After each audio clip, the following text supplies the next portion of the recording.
Bab 120. Pada saat ini, Philip segera mencari dokumen dan sertifikat yang digadaikan ini. Ternyata semuanya dicuri. Aku sudah mengatakan James tadi malam datang ke sini diam-diam untuk apa? Ternyata mencuri dokumen. John berkata dengan marah. Sekarang, sertifikat real estate dan berbagai sertifikat aset perusahaan keluarga Andersen ada di sini. Anda harus membayar kembali uang itu dengan cepat. Jika Anda tidak membayar kembali uang itu, kami akan segera mengambil kembali rumah dan perusahaan Anda. Sampai nanti orang pengadilan yang akan datang. Rudolf itu tersenyum. Philip terdiam. Karena harta milik keluarga Andersen dia belum pernah membuat pembagian yang jelas. Sebagai ahli warisnya, tanda tangan James adalah sah. James, kamu bajingan. Philip benar-benar ingin muntah darah. Batas waktu 1 hari harus dibayar. Jika tidak, Anda tahu konsekuensinya. Rudolf mencibir dan pergi. Keluarga Andersen hampir gila. Pergi. Cari James. Saat itu baru fajar. Dan James dan Amanda akan keluar. Buk, buk, buk. Ada ketukan keras di pintu. Setelah James membuka pintu, sekelompok orang bergegas masuk. Dan Philip menamparkan wajah James. Kamu bajingan. Apa yang kamu lakukan? Hah. Philip menamparkan wajah James beberapa kali. Ayah, kalian sudah tahu. James bertanya sambil menutupi wajahnya. Mereka hampir menghancurkan rumah pagi tadi. Apa mungkin aku tidak tahu? Philip terengah-engah. Joseph bertanya dengan wajah berang. Katakan padaku. Apa yang terjadi? John mencibir. Aku mendengar bahwa kamu kalah dalam perjudian. Kamu dan menantu kamu terlahir penjahat ya. Philip menatapnya. Jika kamu tidak bisa menyelesaikan hari ini, aku akan memotongmu. James melirik Amanda dan berkata, ini semua salah Nathan. Apa masalah ini ada hubungannya dengan Nathan? Philip bertanya dengan heran. James mengangguk. Itu benar. Nathan yang pergi berjudi dan kalah.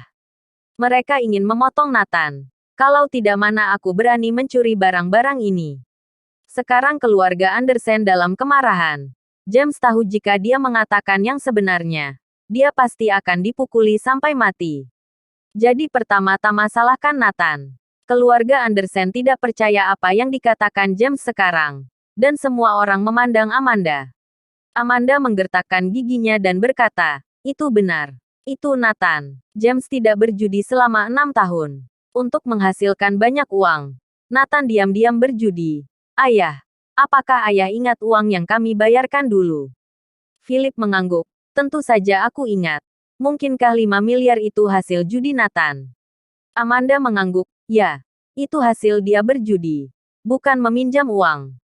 Tidak diduga kali ini kalah 3 triliun. John meragukan. Tapi aku sudah periksa. Benar dia meminjam uang. Amanda bertanya balik, kakak. Apakah menurutmu dia bisa meminjam uang jika dia tidak memiliki jaminan? John merasa lega. Aku mengerti. Anak ini telah berjudi. Bank hanya meminjamkan uang kepada yang memiliki kemampuan untuk membayarnya kembali. Amanda mengatakan ini.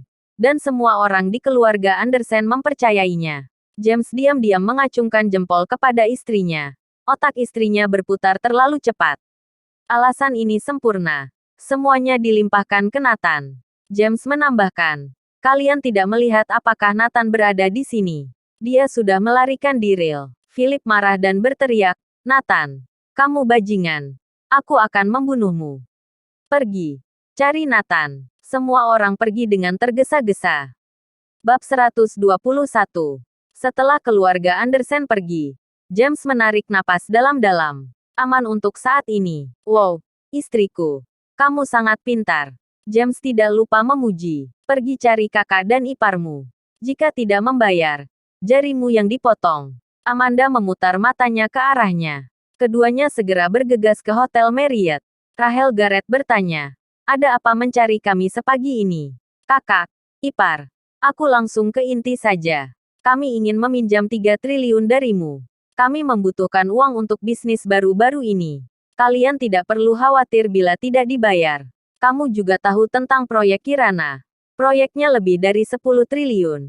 3 triliun pasti tidak akan menjadi masalah.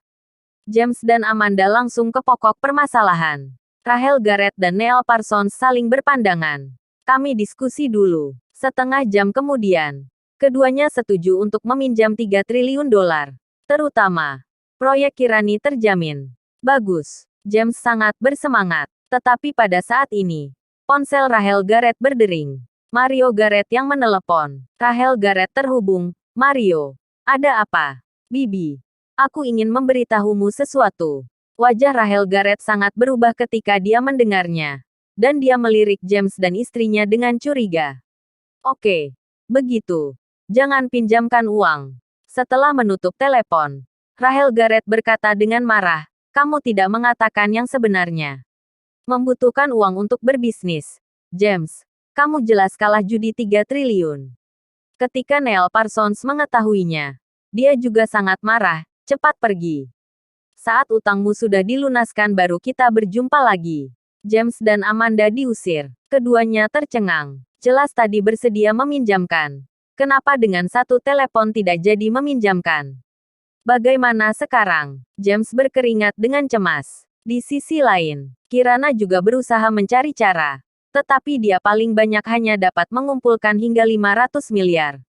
Semua uang sudah diinvestasikan dalam proyek. Tidak ada cara lain. Dan jika 500 miliar diambil, proyek harus dihentikan. Nathan pergi begitu pagi untuk menyelidiki masalah ini. Tetapi yang aneh adalah bahwa pihak mereka tidak bermain curang. Itu karena James bertemu ahli judi yang hebat sehingga kalah. Jelas bahwa ini adalah jebakan. Tetapi mulus tanpa celah. Pasti ada sesuatu yang tersembunyi. Bila menelepon polisi pasti bisa diselidiki. Tapi James pasti harus masuk penjara saat itu. Kirana akan sedih. Dia tidak ingin melihatnya. Sebenarnya dia bisa melunaskan 3 triliun itu dengan mudah. Tapi dia ingin mencari tahu siapa yang merancang jebakan itu. Setelah seharian memikirkan berbagai cara, tetap tidak bisa mendapatkan uang sama sekali. James gemetar ketakutan membayangkan jari-jarinya akan dipotong besok. Bagaimana? Istriku, kamu pikiran cara. Aku tidak ingin dipotong jarinya. James berteriak dengan cemas. Amanda juga mengerutkan kening. Dia memikirkannya dan berkata, aku dengar Kirana akan menghubungi investor besar untuk meminjam uang. Tetapi mungkin akan memakan waktu lebih lama. Butuh beberapa hari. Bagaimana mungkin? Beberapa hari berarti jariku habis semua. James berkeringat. Jadi, beberapa hari ini cari pengganti kamu. Mendengar ini, mata James berbinar-binar. Maksudmu mendorong Nathan keluar dan membiarkan dia mewakili aku untuk dipotong jarinya. Lalu apa kamu pikir ada orang lain? Bagaimanapun, kamu telah melempar tanggung jawab kepada Nathan. Amanda memutar matanya. James mengangguk setuju. Benar. Dia hanya sampah. Dia tidak berguna sama sekali. Potong beberapa jadinya tidak masalah. Dia sekarang juga bergantung pada kita untuk hidup. Ini adalah kontribusi terbesar yang dia buat untuk keluarga kita. Bersambung.